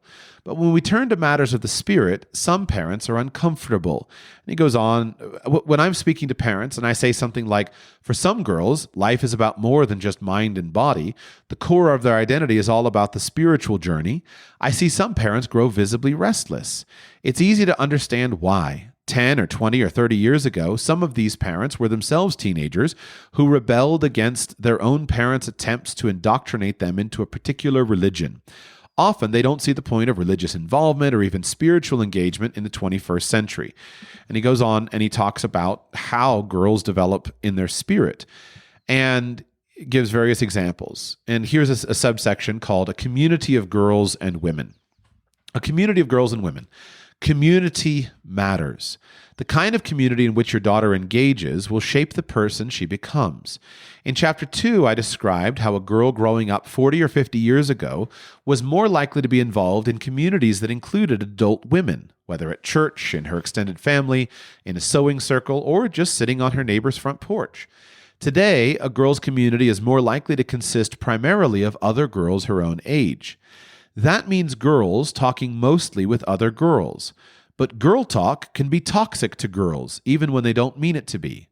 When girls talk with one another, the most popular topics tend to include their own personal problems.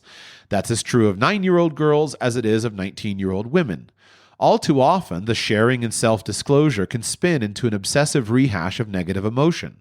As the old saying goes, rolling in the mud is not the best way of getting clean. Quote, when girls are talking about these problems, it probably feels good to get that level of support and validation, says Amanda Rose, professor of psychology at the University of Missouri.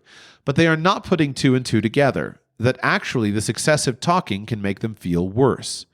Dr. Rose and her colleagues call this phenomenon co-rumination. It seems to be increasingly common among girls today, but remains rare among boys.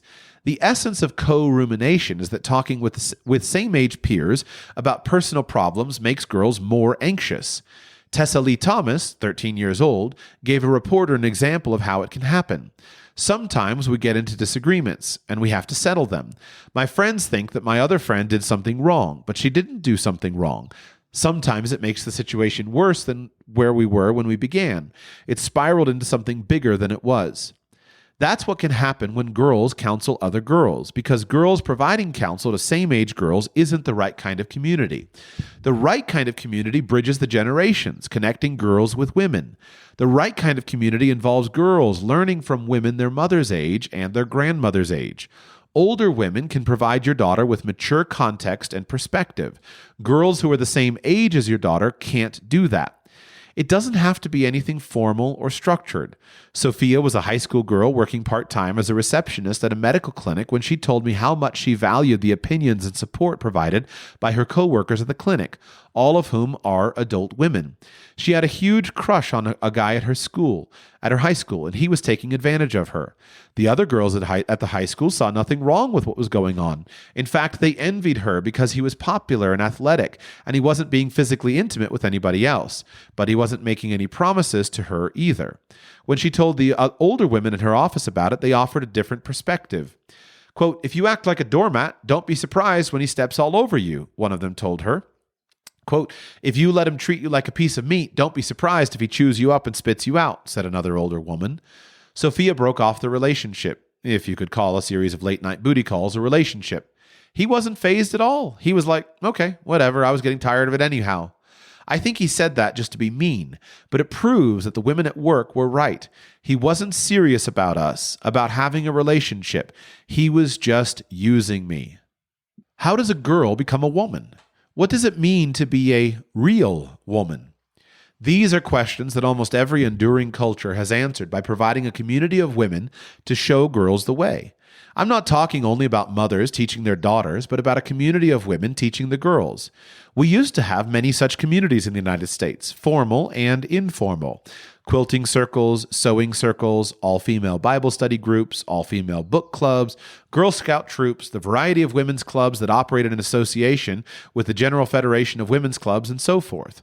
Remnants of such groups still exist, but girls today are much more likely to hang out with other girls their age than they are to mix socially with women their parents' age.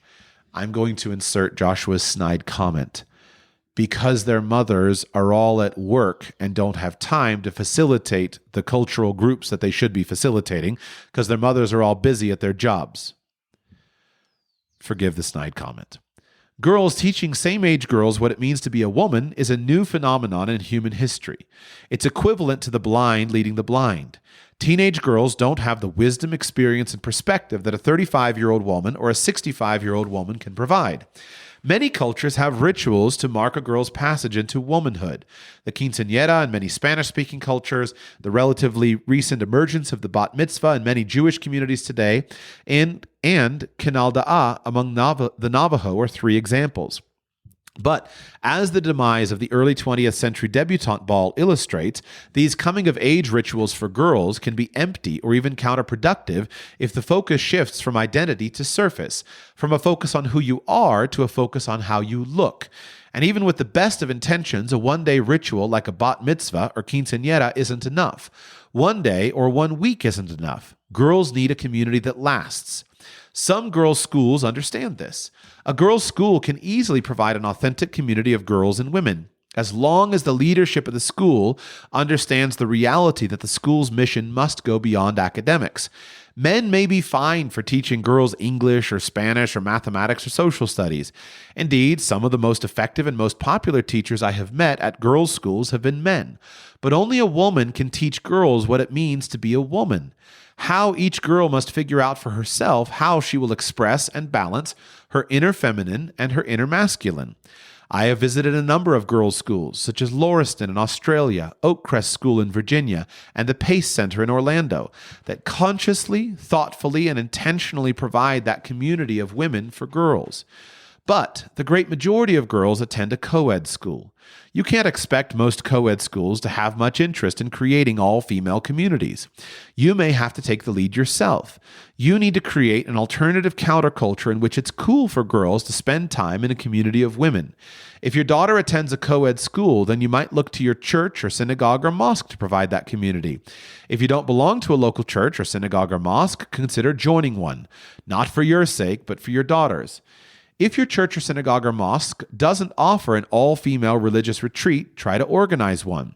Remind the leaders of your congregation that Christianity, Judaism, and Islam each have long traditions of celebrating all-female religious communions in community.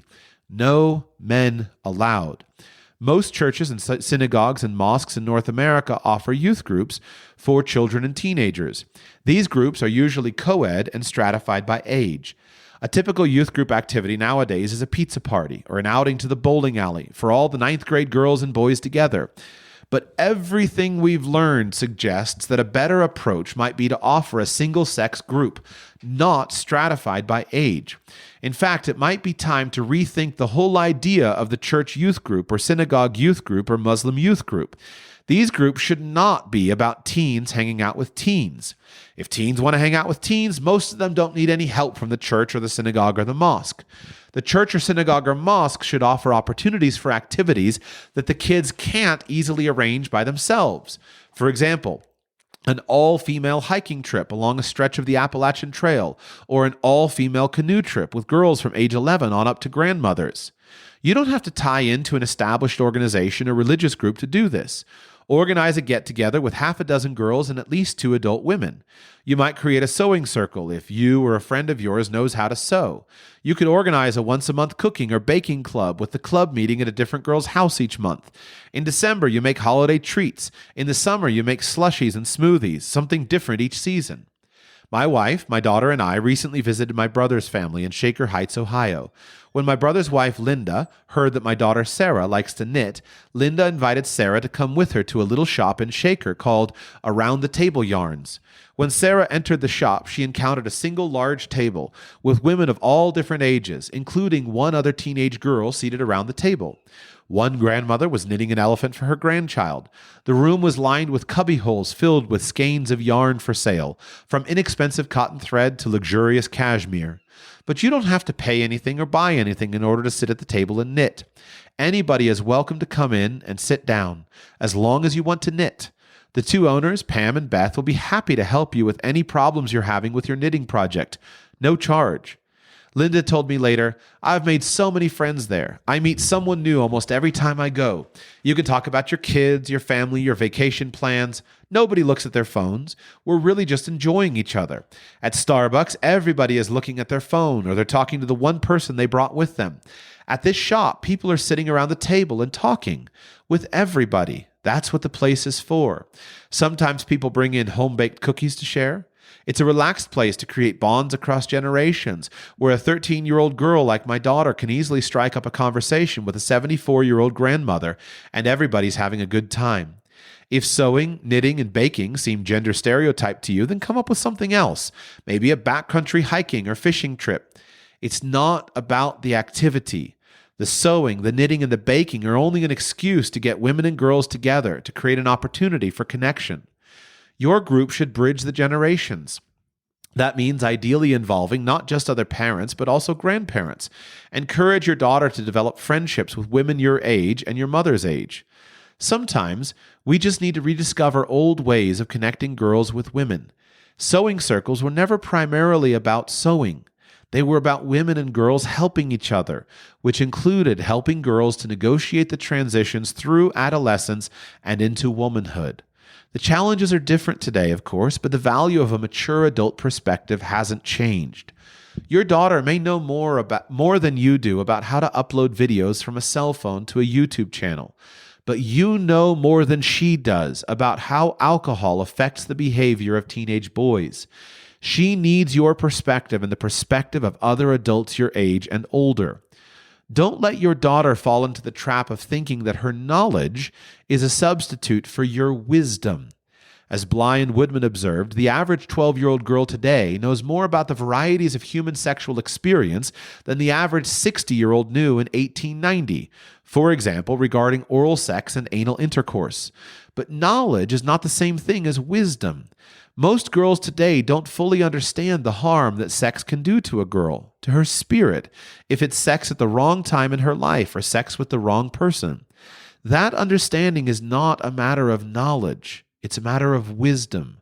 Very few 12-year-old girls or boys have that wisdom, and it can't easily be taught in a sex education class. That's why they need you and other adults your age. I was discussing this topic with Reverend Alan James, who has hosted me on several speaking engagements in Minnesota. When Reverend James was pastor of the small Presbyterian church in Maple Plain, Minnesota, he helped to organize summer canoeing trips, girls with women, and separate trips for boys and men. In a typical trip, 8 girls and 8 women would gather at the headwaters of the Namakagon River in Wisconsin. They would canoe down the Namakagon to the St. Croix River, which divides Wisconsin from Minnesota. That canoe ride is on the St. Croix National Scenic Riverway, managed by the National Park Service, and the Park Service maintains many beautiful campsites accessible only from the river. A typical trip begins with one girl paired with one woman, and together they canoe to the first stop, about 2 hours downriver. They pull the canoe off the river at the designated campsite and wait for the other pairs to join them. They all make lunch together. Then the girl gets back in the canoe with a different woman for another 2-hour trip downriver. They pull off the river at the next campsite, where they gather brush and prepare a campfire. All the girls and women then cook supper together. They sit around the campfire, tell stories, sing songs. Then they go to sleep in their tents, 3 days and 2 nights. Each 2-hour trek downriver, the girl is paired with a different woman. 2 hours in a canoe on a quiet, beautiful river is a great opportunity for a girl to talk to a woman, to listen to a woman, and to learn from a woman. Reverend James told me that the river excursions were very popular in his day, but that his former church no longer offers them. He isn't sure why. I think I know why. Parents today are less likely than parents in previous generations to tell their daughter what the daughter will be doing this summer. Instead, today's parents are more likely to ask the daughter what the daughter wants to do. And very few girls today will answer, "Well, what I'd really like to do is spend 3 days canoeing down the Namakagon River with some random group of women from the church who I don't even know." Instead, the girl says, "I'd like to do the summer session at Stanford University for top high school students. I think that would look great on my college application." Or she says, "I'd like to go to the summer intensive field hockey program. I think it would improve my chances of getting a scholarship at an NCAA Division I program. I'm thinking UConn." Or she says, "I want to work on my YouTube channel. I want to be the next JoJo Siwa." If you don't know who JoJo Siwa is, you might start by watching her YouTube video, Boomerang, which she made at 12 years of age and which has had over 840 million views on YouTube. These experiences, at Stanford, at the hockey field camp, or in the bedroom making a YouTube video, are very different from one another. What they have in common is an emphasis on performance, on impressing other people with how amazing you are. None of them invites or requires a spiritual journey. None of them will nurture your girl's core sense of identity, her sense of who she is as something separate from what she does. Contemporary North American popular culture does not value bonds across generations. There are very few shows on broadcast or cable TV, very few popular videos on YouTube that portray their value and significance. That means you can't wait for your daughter to ask for an activity that nurtures and promotes intergenerational bonds. You have to find such an activity, creating it from scratch if necessary, and then offer it to her. That's what Yolanda Zhang did. She created a program called Girl Strong, specifically to grow these bonds across generations. Her program has 5 components, or pillars. One of the 5 pillars is a weekend overnight mother-daughter retreat at Albion Hills Conservation Park, about an hour's drive northwest of Toronto. The weekend includes a ropes course where girls have to work as a team with their moms to walk along ropes suspended midair, building shelter and starting a fire using materials nearby, using a rope swing to get from one platform to another, and so forth. Parents are enthusiastic about Zhang's program. One mother described how the program has done wonders for my daughter. Her teachers at school have all remarked at how much she is coming out of her shell. Another mom reports how her daughter, since participating in the mother-daughter weekend, now amazes her with her ability to speak confidently in front of strangers. One weekend won't change everything, but it's a start. And not every parent can be a Yolanda Zhang, but you must try to find a program like hers for your daughter. If we choose, quote, "If we choose, we can accept our unique place in history," wrote Bly and Woodman. For the first time in history, there is a general international consensus among educated people that girls and women have a fundamental right to equal opportunity. For the past 3 decades, most of us have assumed that the best way to ensure equal opportunity is to pretend that girls and women are more or less the same as boys and men, that we should instruct them in the same sports in the same way, and that they have the same spiritual needs. That assumption hasn't worked very well. In matters of the spirit, as in athletics, simply lifting the strategies that have been used for boys and applying them to girls in gender-blind fashion doesn't work well for many girls. We have to recognize that girls need girl-specific interventions. Sewing circles might not be the best way to engage boys in a community of men, but I'm hearing about some communities where it seems to be a great idea for girls. If girls are not healthy spiritually, they may find themselves not so much living as performing. I discussed in Chapter 2 how easily this can happen in the era of social media. The technology of social networking sites and texting make it easy for girls to think they are living their own lives, when in fact they are really putting on a show for their peers. Even back in the 1990s, years before modern social media even existed, Marion Woodman wrote that most girls, quote, "have been performing since they were tiny children. They don't know that there's any other way to live except for the voice inside that's saying, if this is it, it's not worth living." Today, quote, end quote, today, that problem is more severe.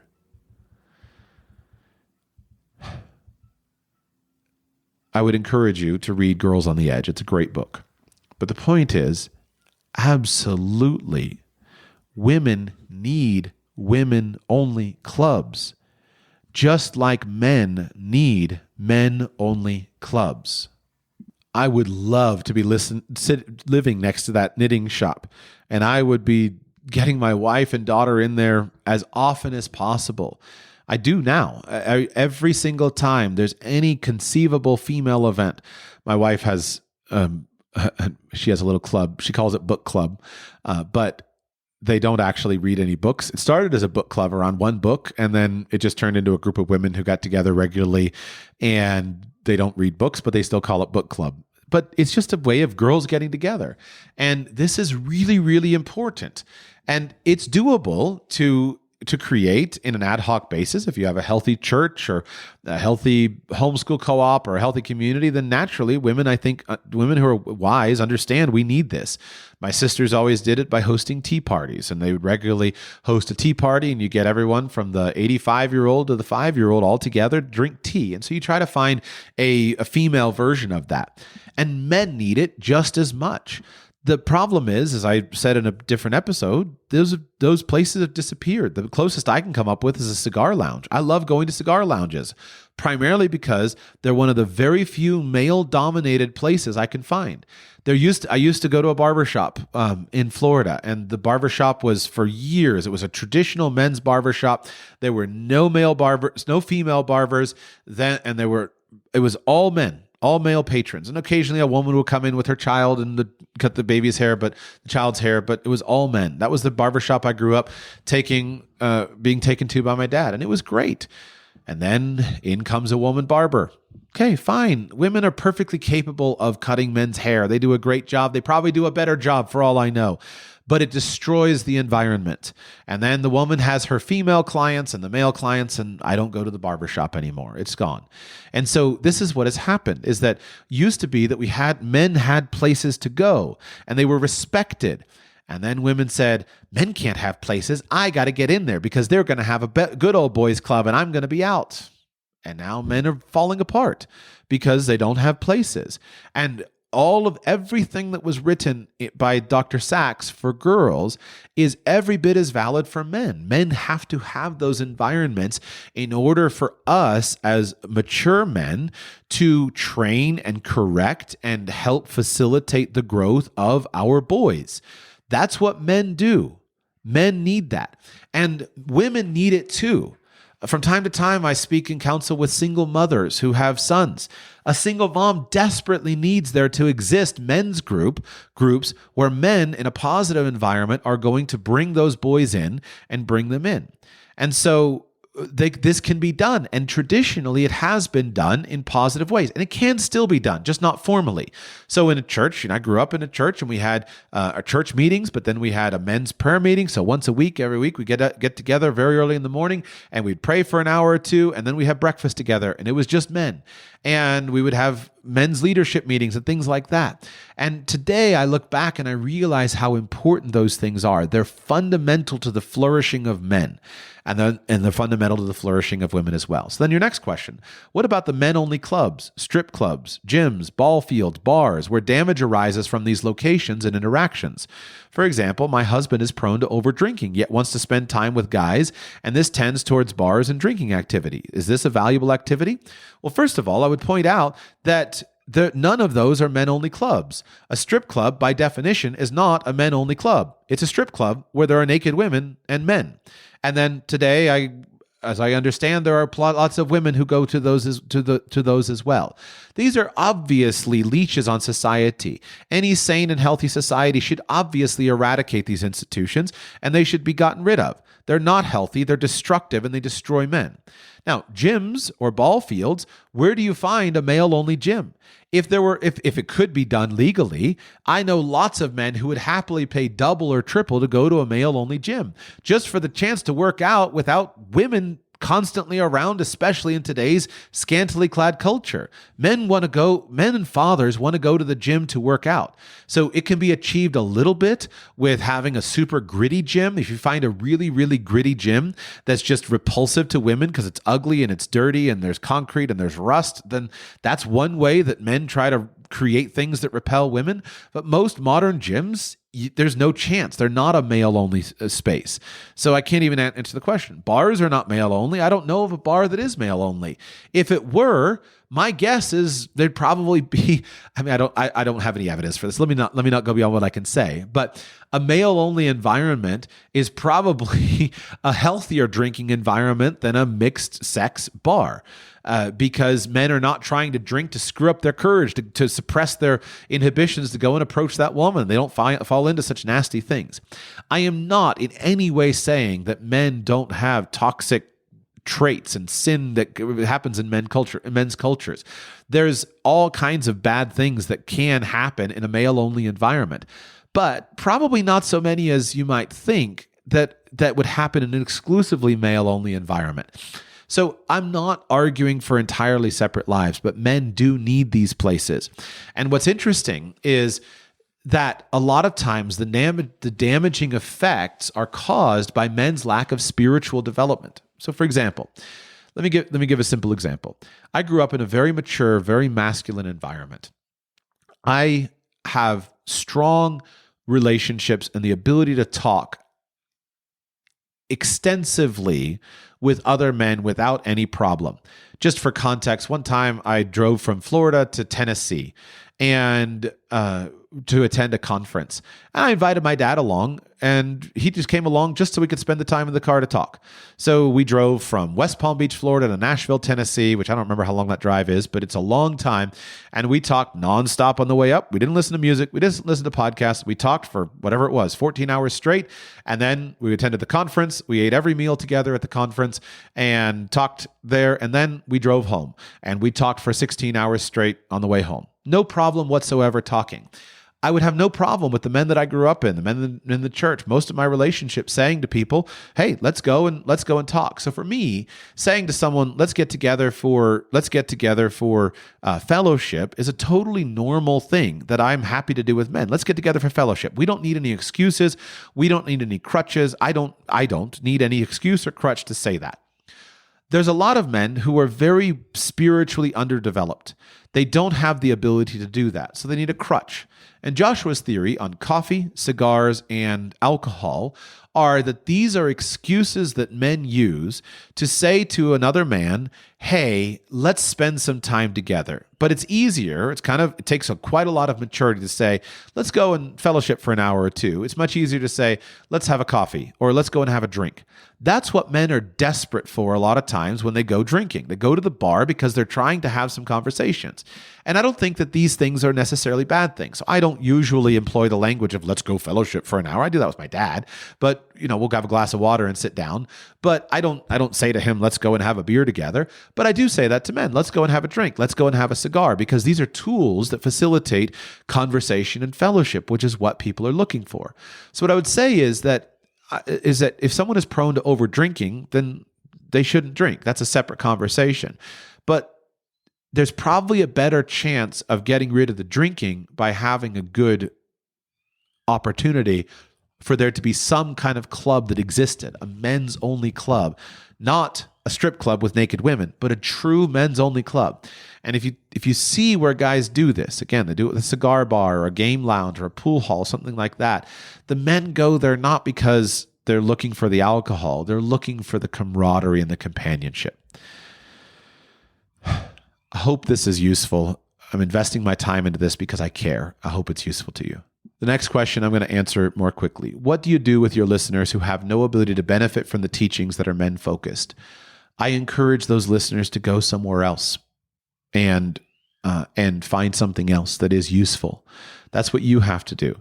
What I would say, however, is that even if you are a woman, you will probably learn something from what I have to say, because I am consciously not filtering myself to appeal to a male-female crowd. I generally try to imagine myself speaking to a man and try to speak the way I would speak to men, knowing that women can listen in, and that's totally fine. So what I would say is that you will hear something different from me, from me, because I'm trying to speak as truthfully and in as a non-censored a way as I possibly can, rather than trying to curtail my words to speak to women, which is generally what men will do. Men don't enjoy conflict, and they don't enjoy conflict with women. So what they generally will do is they will censor their speech and the things that they say to women. They won't say what they think. They won't say what they believe. It's easier to say something patronizing so the woman will leave you alone and then resort to silence. That's a normal way that men handle women. So what I would say is you listen and you ask me questions, which is smart, and I'm trying to give you the truth as I best understand it, as best I'm able to. Then you say, what about the male listeners who have daughters? How do you speak to them to help their daughters and be invested in their development? As much as I possibly can. I care about the issues enormously. That's why I'm spending time on it. My observation is we are much more in tune. Let me just modify that and say, we've spent a lot of time on trying to help our daughters flourish. That's well and good and right. And maybe that corrective action was necessary. I'm totally open to that. Our boys are not flourishing right now. They are dying. In many cases, literally. If we want to have a future for our culture and our society and our community, we have a lot of work to do. That's why I'm talking about it. I care about women enormously. I care about the success of women. I'm particularly burdened that we're not talking to men and about men and their problems. I am astonished. I'll use just as an example, the Andrew Tate phenomenon. I am astonished at how many women are surprised at the appeal of a man like Andrew Tate. it should be obvious. Any guy like me who's a millennial, grew up in the culture we grew up in, I'm not astonished at all about the appeal of Andrew Tate. I understand the appeal viscerally. I'm not astonished at all at the appeal of the incel movement and the red pill people. I understand these things very, very viscerally. I also happen to think that the solutions recommended by these movements are wrong, harmful and destructive, and aren't going to produce any good outcomes. So if I see that, then I have a responsibility as a man to try to come up to understand the problems, to empathize with them, and then try to chart an alternative course that I think is healthier, and time and results will prove. I conclude with the final question. What about the young men who damage society in the name of power/vanity? Why glorify them in this podcast episode, number 1016?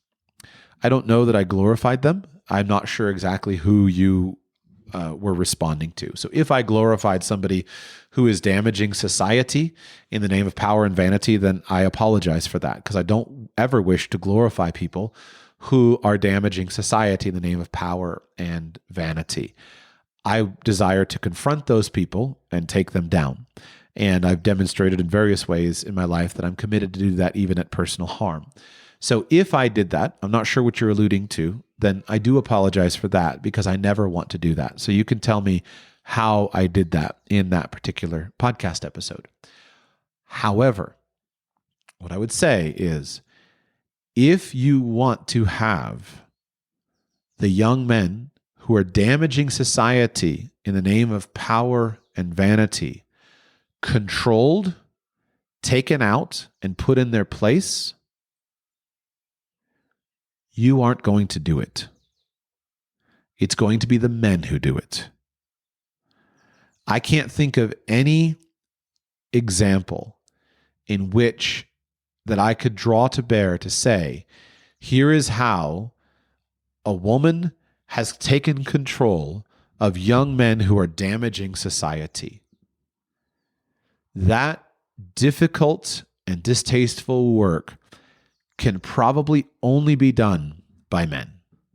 It will probably be done by men whose wives are bending their ear and making sure they see what's happening.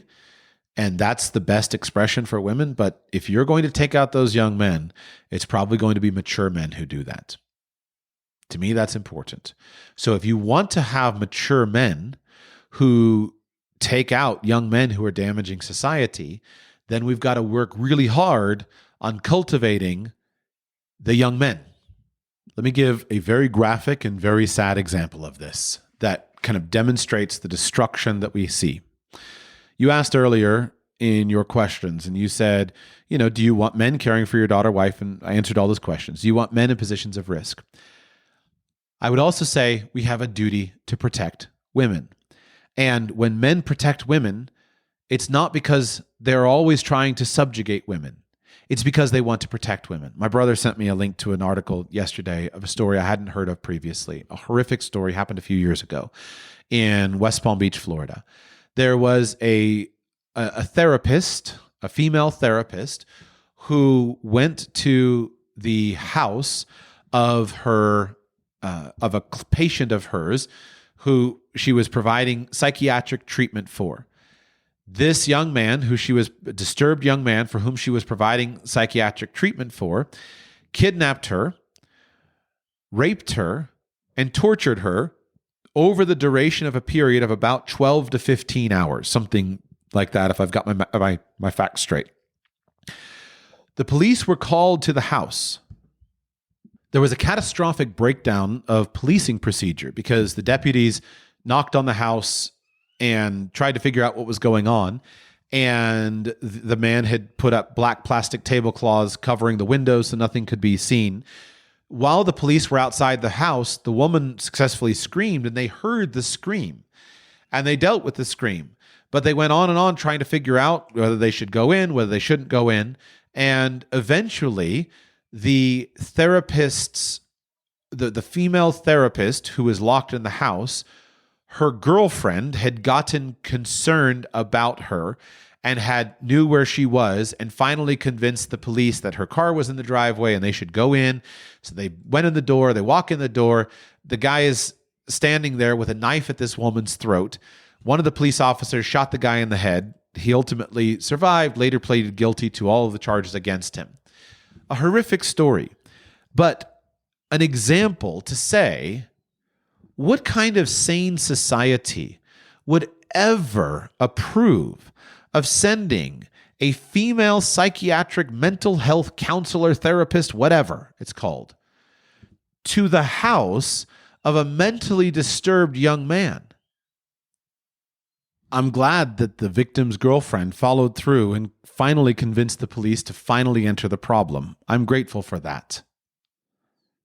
It's insane that the victim's girlfriend would ever allow her girlfriend to be in a situation like that.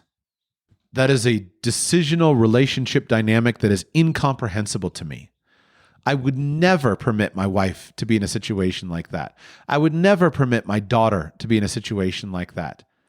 I would go across the world to stop any woman in my life from being in a situation like that. You recall my earlier discomfort with the idea of a female counselor or psychiatrist. There's probably many great ones out there. This one, however, for a counselor to show that lack of judgment is incomprehensible to me. I hope that she's able to recover from her injuries. I wish deeply for justice to be done to the evil man who has harmed her. He is in no way to be, his crime and his evil is in no way made less evil because of her poor decision making. I wish for him to be executed for his crime. My point is simply we play with cultural norms at our peril. And when we change them, we had better understand what we're doing and why we're doing it. And a culture that ultimately sends a female mental health counselor unaccompanied to the house of a mentally disturbed young man is a culture that does not wish to continue to live. It's a culture that has already agreed to its own end, and it's just a matter of time. That's the flip side.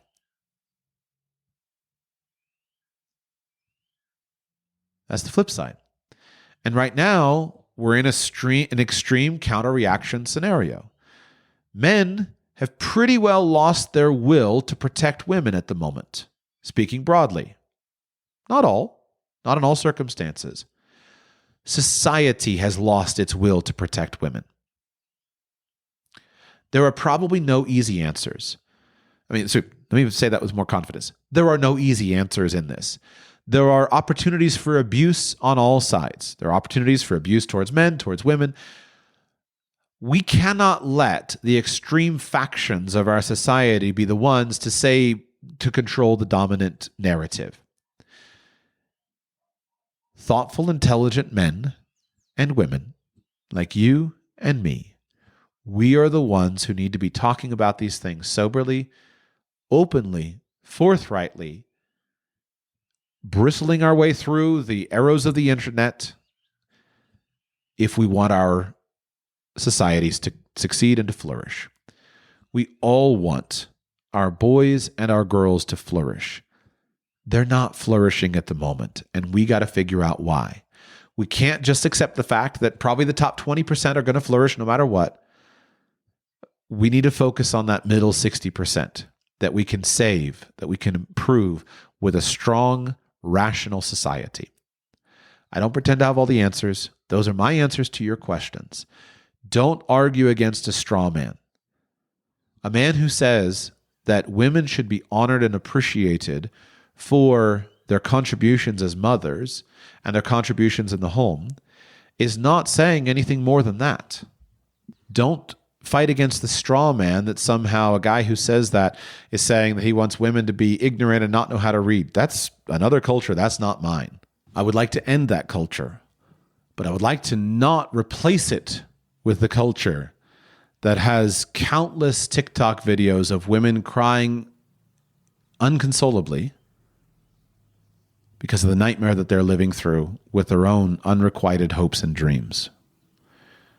We can do better. And I hope that we can figure out some new pathways in the future to deal with, be appreciative for all the problems in the past that our cultures and societies have solved, but let's solve the ones that are facing us in the face today. Thank you for your email and for your questions. I hope that I have answered them clearly and directly, and I hope that there's something useful to you in them, in my answers.